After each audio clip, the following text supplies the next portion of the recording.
jelangenira sang nar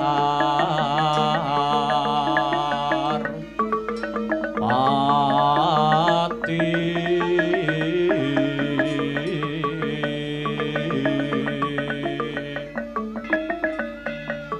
lampah hira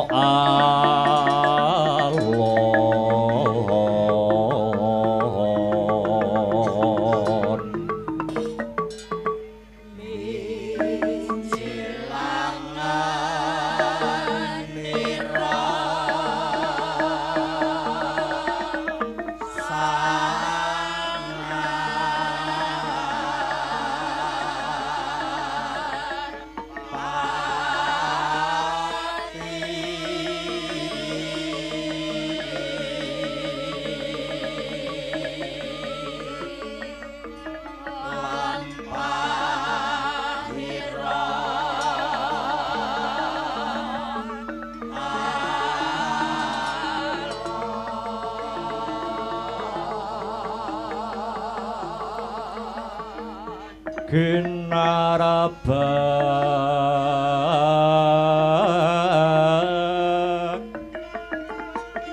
kadaya yuarakna nira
Yuwang suksma mangadi luwih payungana marang Brajadenta sumrambahe para warga gung ing kasatriyan Glagah Tinunu rumaos kagiat jroning batos dene kasatriyan Glagah Tinunu sakmangke kerawan warangka Ngastina Paman Patiharya Sengguni ingkang punika paman sak sampunipun lenggah kanthi satata kang putra Brajadenta namung ngangklungaken jangga hanilingaken karana nenggor mentah sabda pangandika paduka Paman Patiharya Sengguni. Brajadenta tekaku mapan ana kasatriyan Glagah Tinunu iki sepisan mretuwi marang kawilujengane si Brajadenta sumrambahe para kawula ing Glagah Tinunu. Dene kaping pindho pun paman mung arep nakyinake kabar kang sumebar pawarta kang warata apa bener putraku si Brajadenta bakal kawisuda dadi patih ing Pringgandani nggir. Paman lakar kaluhuran pawarta menika leres. Mbok menawi kula badhe kawisuda jumeneng patih ing Pringgandani. Dene ratunipun nuninggih ponakan kula pun Gatotkaca. Dadi kabar mau ora kleru ya nggih. Mboten paman. Kusik Ora kok ateges pun paman iki nyampuri urusane negara liya. Nanging pun paman mung kepengin neliti kanthi permati. Gatotkaca bakal kawisuda jumeneng ratu ana ing Pringgondani. Dene patihe kowe si Brajadenta. Iki kabeh mau saka panemu lan gagasane sapa, Nggir? Nuwun inggih. Sedaya kala awit pirembagan saking keluarga Pringgondani miwah keluarga para Pandhawa paman. Musik lah panjenenganmu didapuk dadi patih ana Pringgondani iki ya trima. Rumaos bejo kemayangan Raden Patih.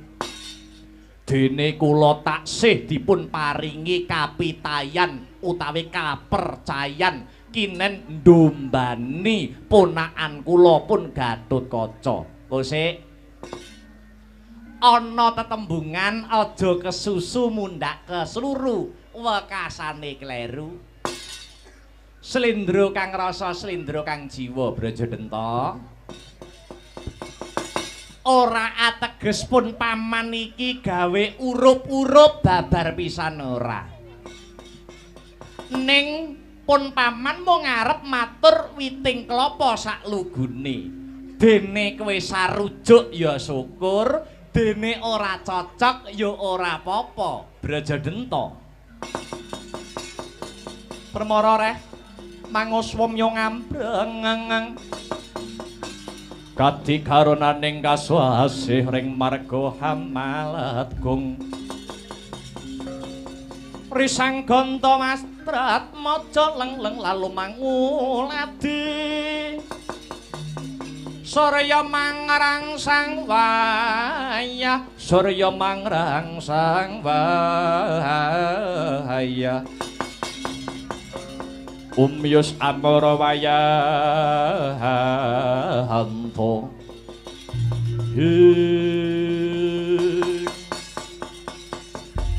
Ngene nggir sumurupa.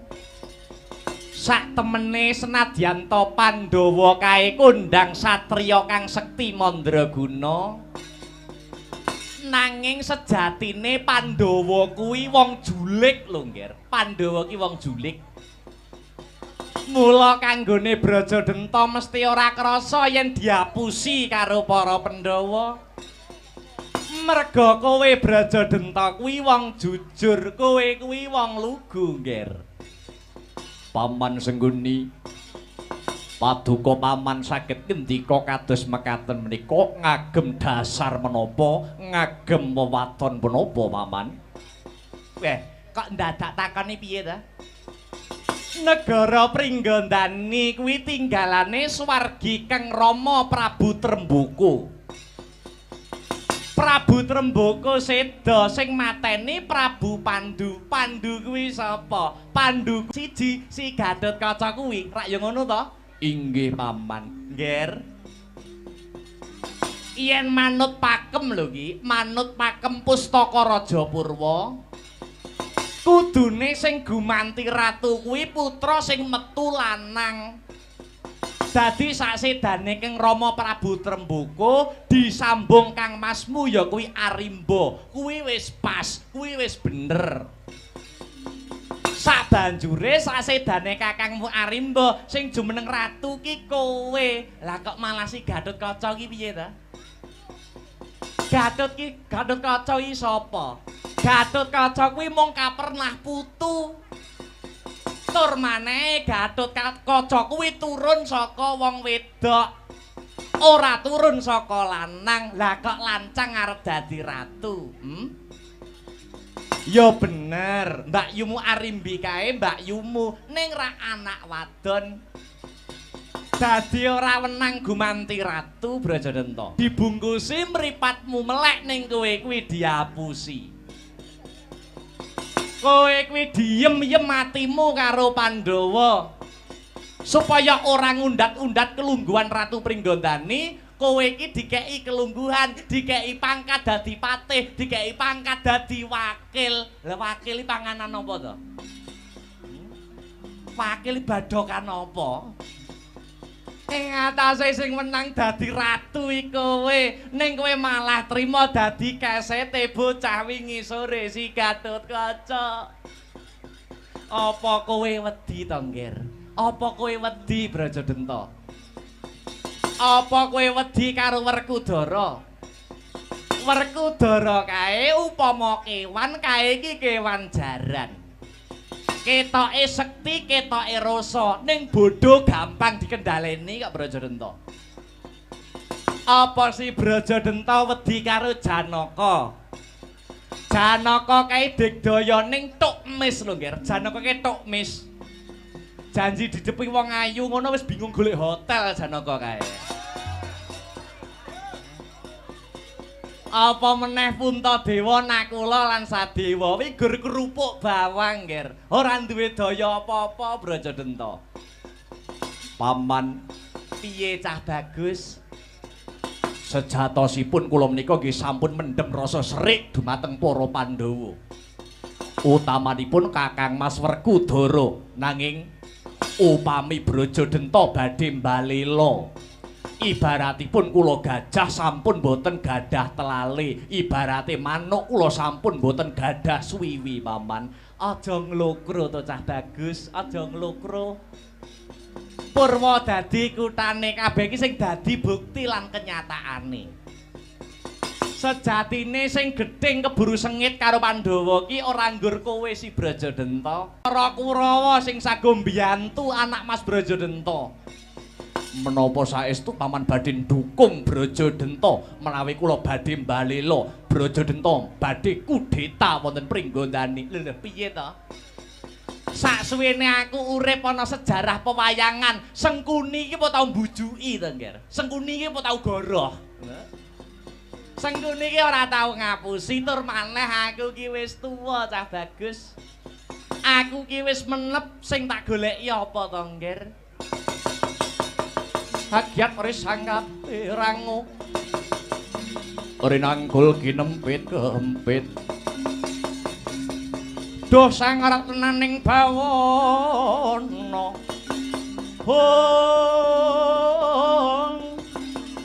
Iwa situ kang walang hati Iwa situ kang sing tias Ya situ kang kudu kering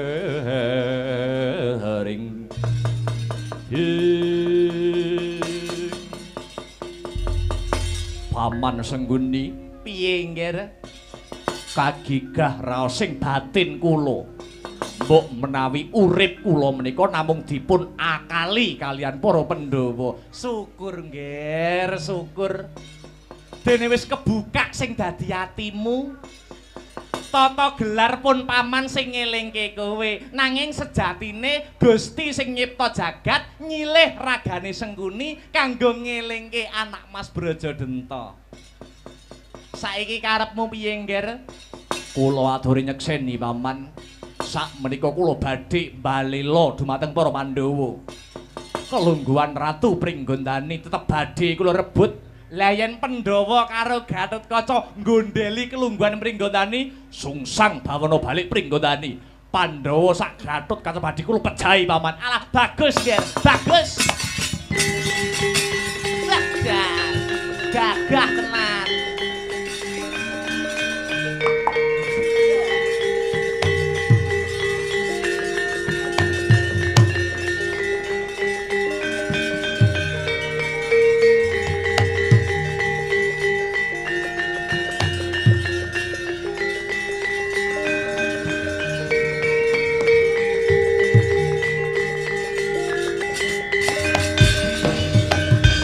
Lagi cawawan sabda Horekang sumewa gegereng pasewakan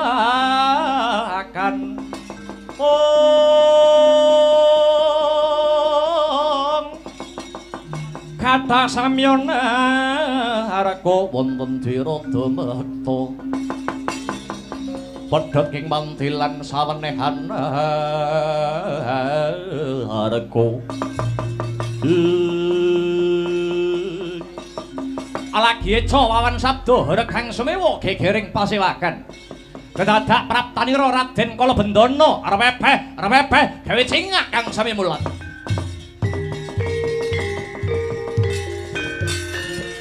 Yaksa Gora rupa risa deng nalendra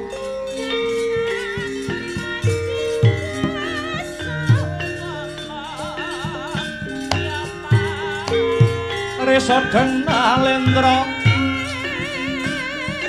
yaksa alaku kang malwalya ingkang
Abid pasang kaliman tabik sinabeto iki ilo duni dumawai tawang tuwang. Aja kaget aku adimu Kala Bendana sing teka ya Kang. Padha becik sak tekamu he Kala Bendana. Iya Kang. Tekaku mangge rahayune Skala. Wah, kaget aku kan. Bareng tekan kene kok enek patih minulyaning jagat. Utusaning pangeran manggalaning para gentho-gentho, para jancuk-jancuk, rombongane para dungu-dungu. Iblis sengkuni kok wis tekan kene arep ngopo lho, Kang? Lah lancang bocah iki. Ngelokne wong sak penake dhewe. Sabar. Adhiku Kala Bendana. Piye? Ora perlu takon swasana glagah tinunu. Ingkang baku sakwise jenak anggon mulungguh ana parigawe apa? Sira sowan ngadhep marang pun Kakang Kala Bendana. Ngene yo, Kang. Sowanku mrene sepisan tilik marang Kakang lan kabeh kadang braja sing ana glagah tinunu. Kaping pindho aku dikongkon Mbak Yu Arimbi. Kowe Kakang sak sedulur braja kabeh enggal tak derekke menyang Pringgondani. Ayo padha ngestreni anggone Gatotkaca bakal wisuda dadi ratu ing Pringgondani ya Kang. Kala Bendana. Piye Kang? Ora usah dadak diparani, aku wis ngerti karo kewajibanku. Mula kowe ndisi ana laku menggo genti aku sing sumusul marang kadang para siadi bareng kelawan patih sing ngene iki. Kusik. Kowe ngucap saguh ning kok tak sawang polatanmu kaya suntrut lan basamu kok kaya nguku to, Kang. Aku ora ngusuh, aku ora nguku. Pancen wis dadi watake Brajadenta ya kaya mangkene iki. Aja nduga kira sing werna-werna Kala Bendana. Aku ora nduga sing kira-kira kok, Kang. Ning nyuwun sewu, tek aku mrene karo Patih Sengkuni iki mau jujur curiga rasane ngatiku kok, Kang. Wanti-wanti welenge Mbak Yu Arimbi sedulur gek ndang mlumpuk ngono kuwi. Gatotkaca diwisuda gek syukuran nyambung lan ngraketke seduluran utawa silaturahmi. Aja kanthi medhot seduluran mergo medhot seduluran kuwi bakal kedosan lho, Kang. Sengkuni mrene iki ra penak rasaku kok, Kang. Ngelingi lakon sing wis-wis angger ana Sengkuni mesti kesruh.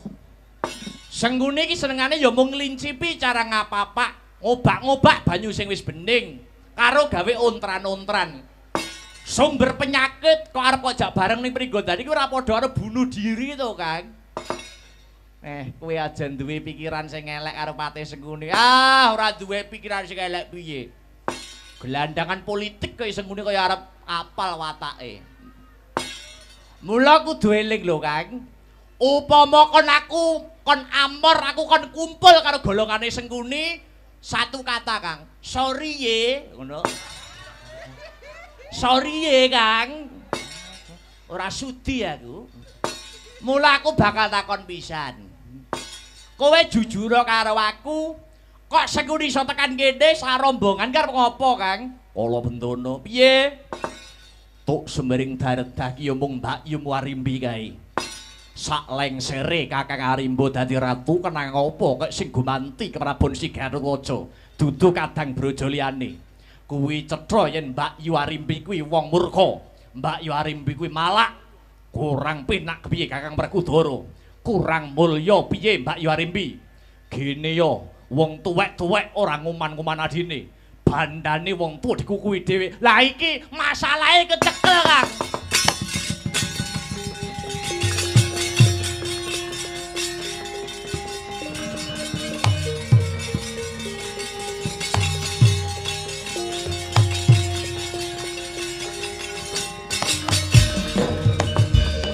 Kakang Brajadenta, kowe kudu eling lho, Kang.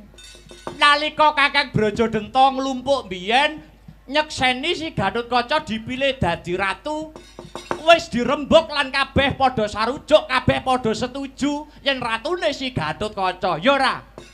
Iki wis ana musyawarah babar mufakat lho, Kang. Aku tak melu muni sithik ae le, Kala Bentono. Kowe arep muni apa, Suman? Kakangmu ora trima kuwi wis pas lan sak embere. Sebabe Gatotkaca kuwi isih bocah wingi sore ora duweni pengalaman kok tranyak-tranyak tranyuk-tranyuk arep dadi ratu. Gek arep digawa ning endi kuwi negarane kuwi lho. Wah, lah pati delogok pati siji iki. Lek Suban. Aku tak kandha ya Lek Suban.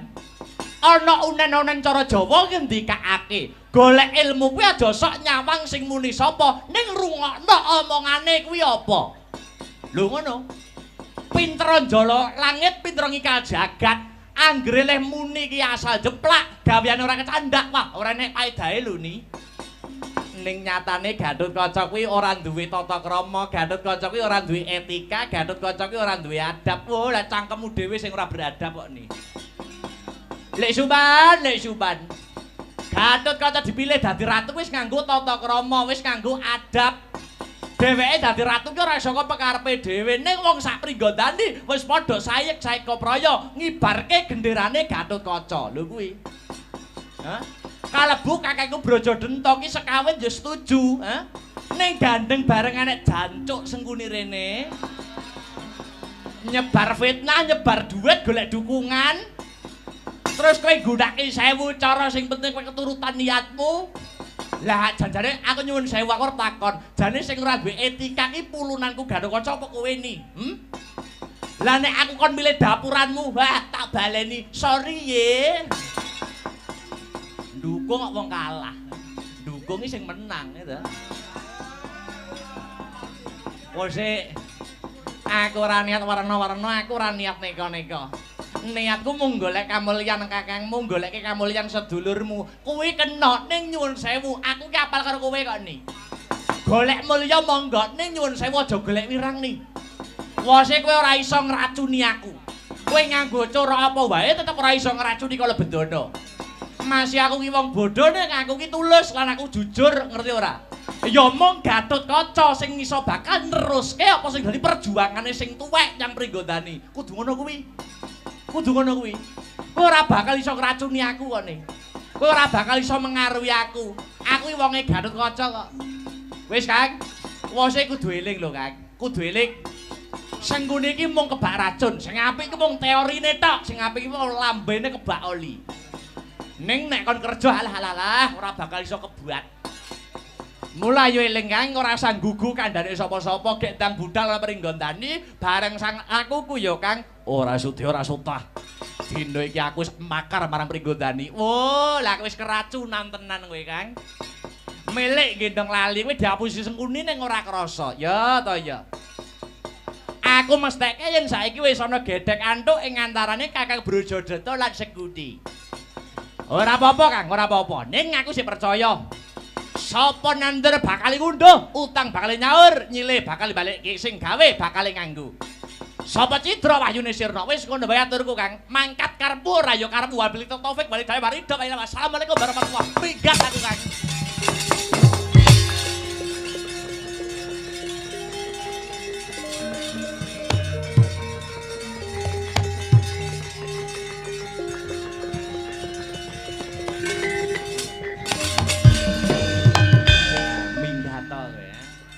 Kalau tak kei jabatan wek nguman-nguman Sengkuni ora sida,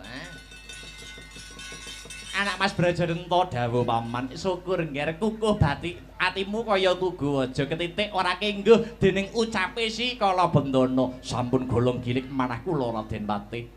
Bagus ngger bagus. Kula lan Wadyabala Kurawa mboten purun keri kok ngger.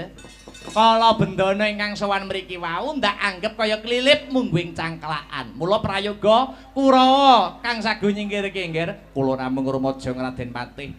Ndarengi lintang alian tak puja lan tak puji muga-muga anak Mas Ndara Brajadenta bisa nglenggahi kepraban negara Pringgondani supaya bisa luwih kuncara sing dadi asmamu kulo.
Diatur-tur miturut hanut semarah mring Gusti dene Sidi Miwang Utama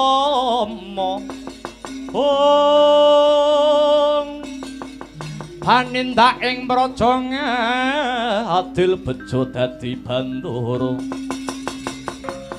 rena rapan mring pra abdi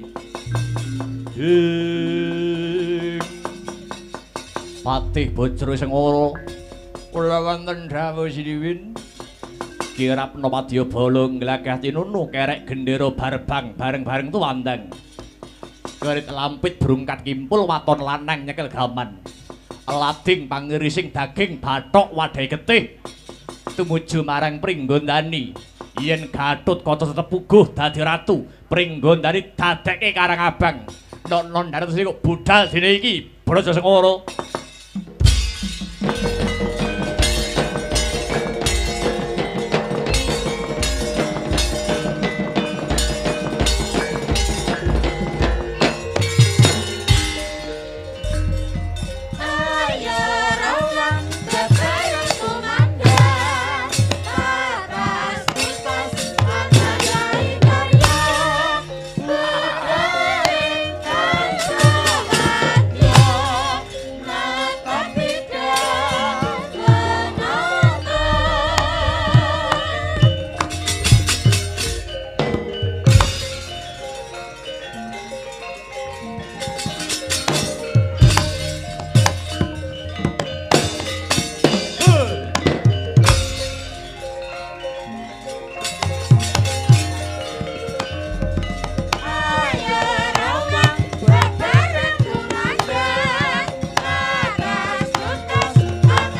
冇得到啦！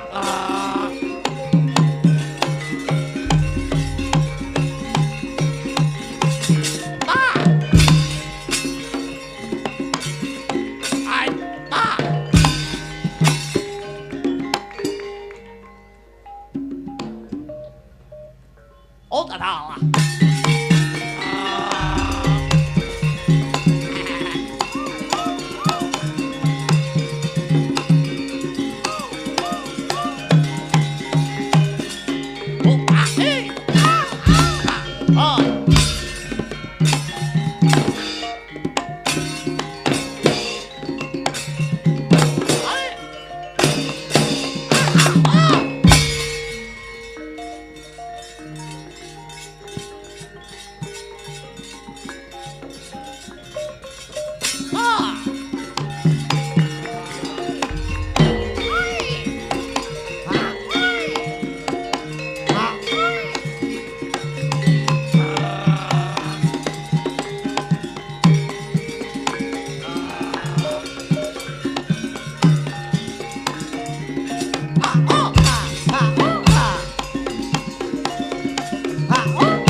Oh.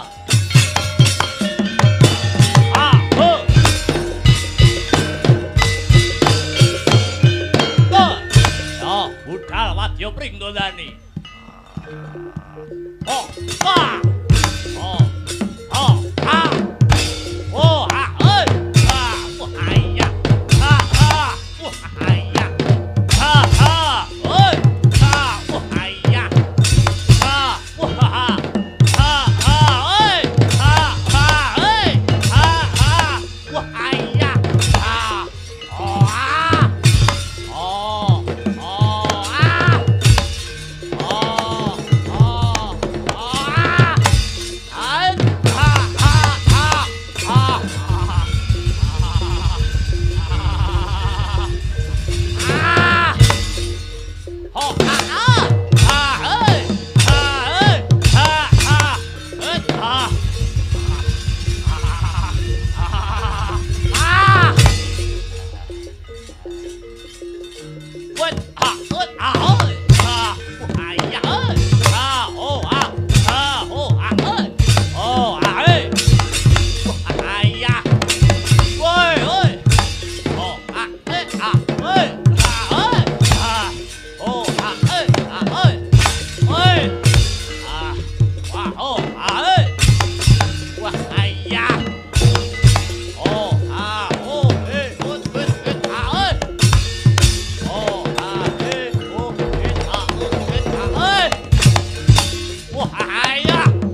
Oh.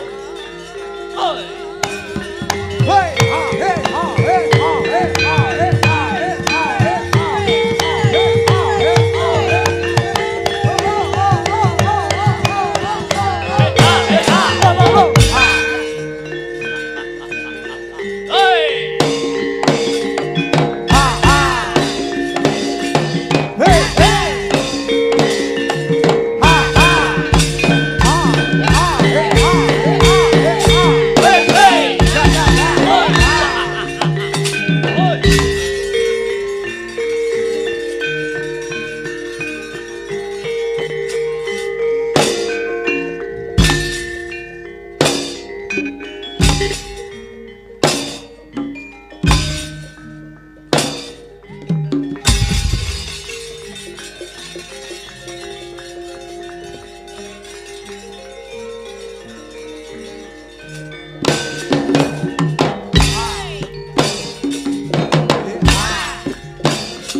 hey ha hey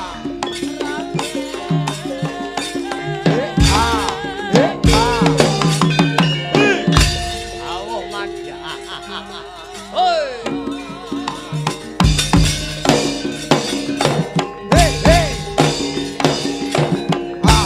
hey ha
Rido mawur mangawur-awur-wurahan pengarane ngajurit gong maguru kongso tetek kaya butula wara pangri ing turangga estim yuwang dwaja kang kekitir ora kata ingkang dwaja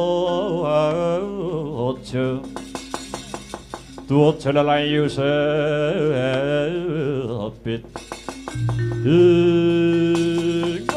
la dalah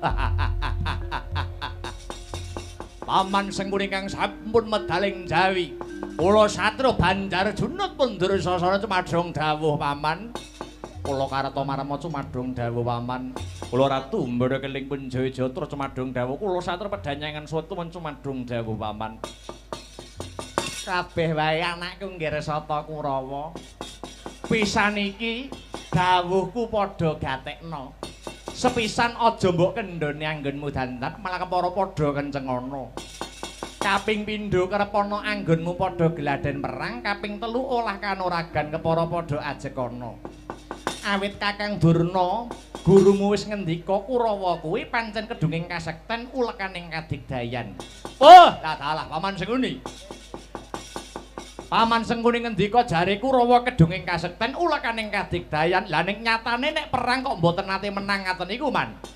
Ah nek kuwi nasib kuwi. Batinmu mesti wong perang iki jane adu nasib apa adu kasekten, ya toh? Nggih. Sadurunge kewetu tembungmu tak sauri luwih dhisik. Wong perang kuwi ya nasib ya kasekten. Malah pangarasaku wong perang kuwi sing baku ana gelaring yuda. Kang Eyang Bisma nate paring dawuh wong perang kuwi aja mung didoli akal ning ya nggunakno akal sebab kabeh wong kuwi sinung ngapes ora beda kaya sing tak rembug karo Raden Brajadenta ana Pasewakan iki mau Dur ya kuwi putraku Brajadenta bakal njabel panguwasa Pringgondani saka tanganing Gatotkaca yen Gatotkaca ora ngulungke bakal direbut sarana Bandayuda malah nek perlu Pandhawa ditumpesak oyot-oyote. Wis saiki tak wene wektu kanggo Kurawa anggone kepengin padha takon. Nah, sajake Durmagati kepengin takon. Kowe tak olehi omong ning tak wene wektu nggo 2 menit. 2 menit iki ora apa-apa, Mas. Pendapat itu satu sama lain berbeda, Mas. Sampeyan gadah polisi pengen mateni Gatotkaca kali Pandhawa. Ada yang setuju, ada yang menolak. Itu wajar, Kalau saya pikir jelas Paman Sengkuni itu orang legan golek momongan. Cobi toh. Lawa Gatotkaca niku sing milih rakyat Pringgondani. Pilihan sudah selesai dengan sukses tanpa gejolak apa-apa. Tinggal bekerja sama bersama. Lah kok sampean malah ngubupi pikire Brajadenta supaya ngerebut pakuwasa Pringgondani. Niku jane pikir sampean niku pikiran patih napa pikiran maling lho, Monggo sampean iki dudu wong Pringgondani lho, Kok mentalane gawe kisruh. Lah kok badhe ngorak-arik negarane liyan niku pripun? Nek ngaten bener kandhane wong-wong nika. Ngendi nggon ngendi papan kok isih ana Sengkuni, mesti ora tau tentrem kahandane. Lah kok persis, coba to. Saya tidak heran kok, Karena kalau batuk itu masih bisa diobati. Ning yen jenenge watak ora bakal ilang yen ora bareng karo sing nyandang. Lho niku. Padahal kita pernah mendengar petuah dari Eyang Abiyasa lho, Ketika beliau mewejang Raden Nirbita, waktu diangkat jadi patih Wirata, Simbah Abiyasa melingaten, "Lek Nirbita, lamun kowe dadi patih kang sepisan pinter mulang aja pinter maling. Kaping pindho gelem udu aja gelem ngedu. Kaping telune kulinakno mikir aja sok kulino mukir." Lho niku falsafah luhur lho, Wis nek guneman wis.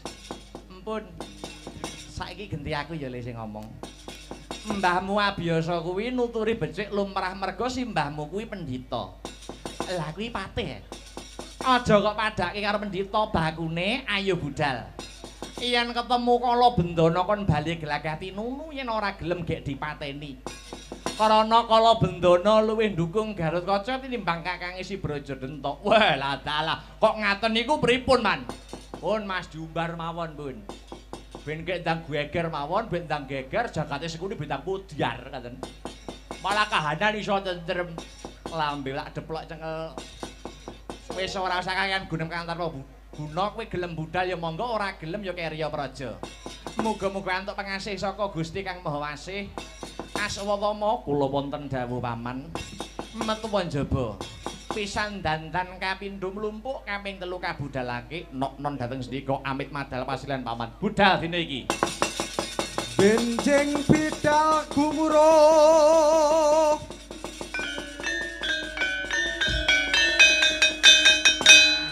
saking paseban Jawi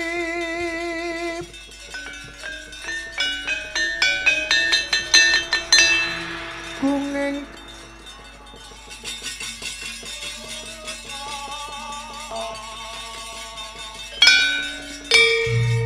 Prabu sananira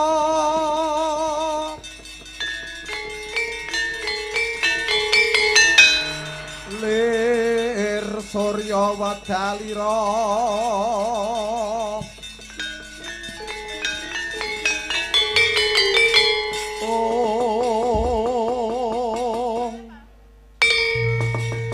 harsa madangi jagat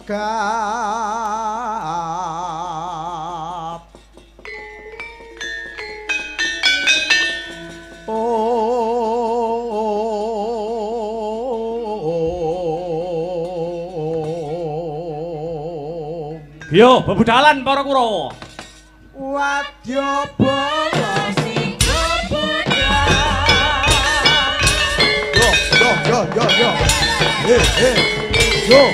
yo yo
Yo, yo.